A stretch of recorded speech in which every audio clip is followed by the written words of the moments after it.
Bunda, bertemu lagi dengan saya, konselor laktasi Bunda. Semoga Bunda semua sehat ya.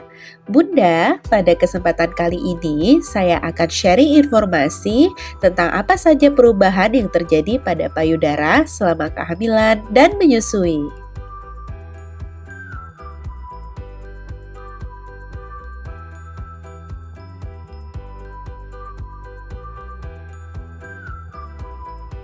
Nah, Bunda, sebenarnya apa saja sih bagian dari payudara? Kali ini kita lihat satu persatu ya, Bunda.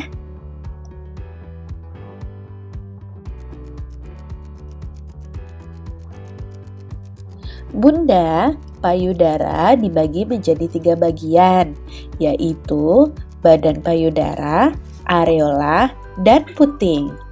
Areola adalah daerah kehitaman pada payudara. Pada saat Bunda hamil, area kehitaman pada areola akan membesar dan payudara akan membesar selama hamil dan menyusui.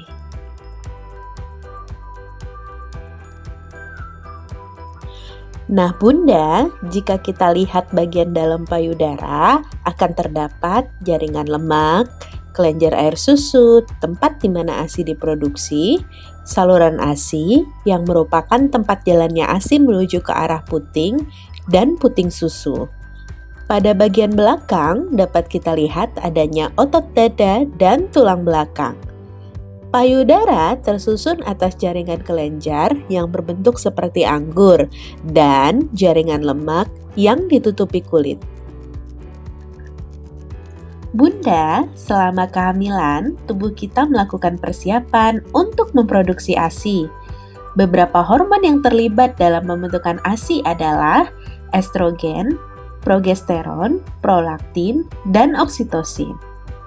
Estrogen dan progesteron berfungsi untuk meningkatkan pertumbuhan kelenjar ASI. Prolaktin berfungsi untuk merangsang kelenjar air susu untuk memproduksi ASI. Sedangkan oksitosin merangsang kelenjar ASI untuk berkontraksi dan mendorong ASI untuk masuk ke saluran yang menuju ke arah puting.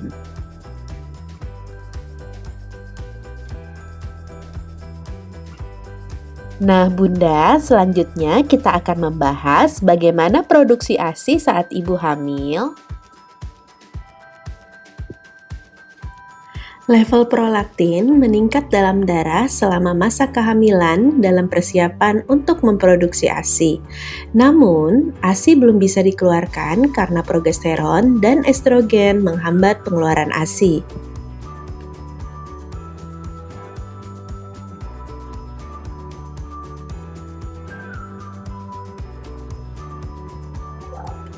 Nah, setelah melahirkan, kadar progesteron dan estrogen menurun sehingga tidak ada hambatan bagi prolaktin dan oksitosin untuk memproduksi dan mengeluarkan ASI.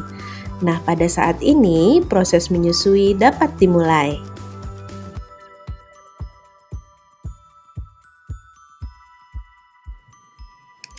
Bunda, kita lanjutkan ke penjelasan mengenai hormon prolaktin ya.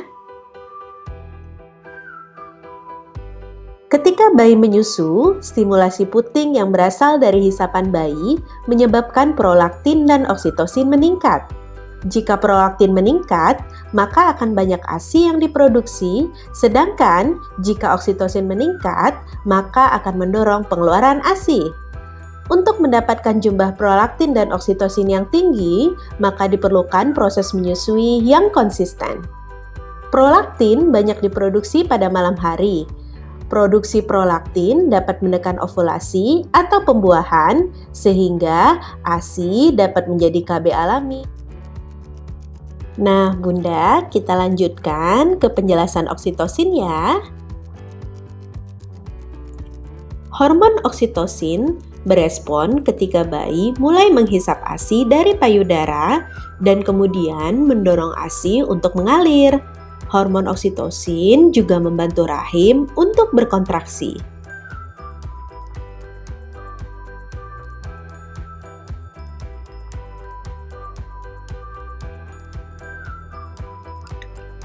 Hormon oksitosin akan meningkat jumlahnya jika ibu berpikir penuh kasih sayang tentang bayi, ketika mendengar suara bayi, dan melihat bayi. Namun, dalam keadaan khawatir, stres, nyeri, dan ragu, jumlah hormon ini akan menurun. Nah, Bunda, selanjutnya kita akan membahas tentang kapan ASI pertama kali diberikan kepada bayi. Bunda, ASI pertama kali diberikan melalui proses inisiasi menyusui dini. Segera setelah bayi lahir, kontak kulit antara ibu dan bayi harus dilakukan. Proses ini terjadi selama 1 jam. Dalam proses ini, secara naluriah bayi akan mencari puting susu ibu dan proses menyusui segera dimulai.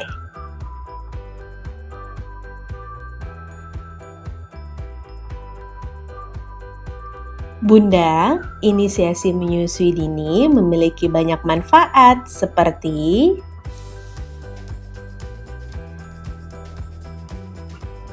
yang pertama, menstabilkan suhu tubuh bayi.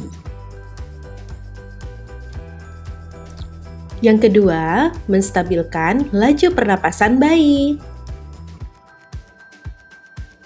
Yang ketiga, menstabilkan gula darah. Dan yang keempat, menstimulasi perkembangan otak.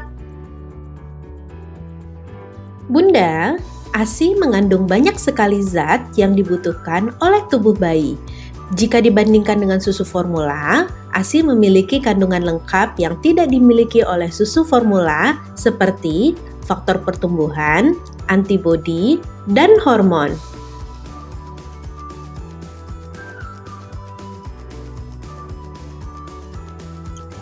Bunda, selanjutnya kita akan membahas tentang transisi ASI, mulai dari kolostrum, ASI transisi, dan ASI matur yang terdiri dari form milk dan hind milk.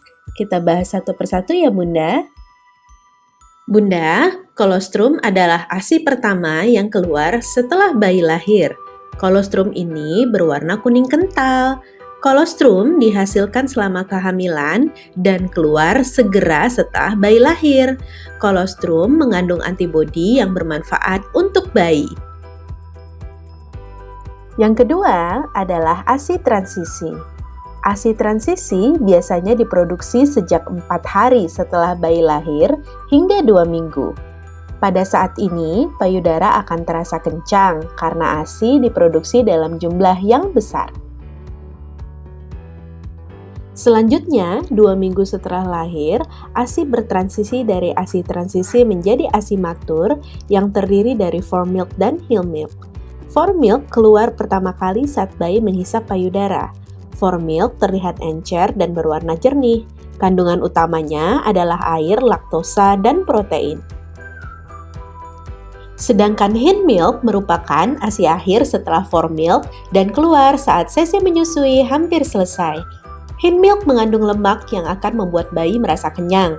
Nah Bunda, agar bayi Bunda mendapatkan zat yang komplit, sebaiknya Bunda menyusui pada satu payudara terlebih dahulu, sampai bayi merasa kenyang, sehingga bayi mendapatkan semua zat gizi yang dibutuhkan.